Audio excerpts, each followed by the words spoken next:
When the deck gets below a quarter inch or less, it is time for a new deck. A new deck consists of removing the existing, having your new deck digitally scanned and or templated, having the deck manufactured here in our facility and then installed anywhere in the world. Once we have the templates in-house, it goes to our engineering department where they program a CNC cut file to make physical templates that we will build off of. Once the templates are cut, they are laid on the floor where the entire vessel is drawn out on the floor, and this is what we use to build the deck off of. The decks start in what we call our jig room, where we build our modular panels.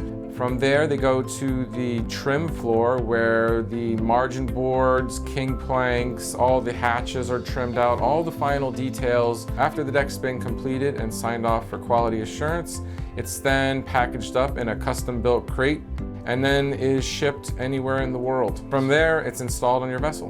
We have the knowledge and ability to work anywhere in the world on any type of vessel. Those are the important qualities that a company should have, and TDS certainly fits that bill.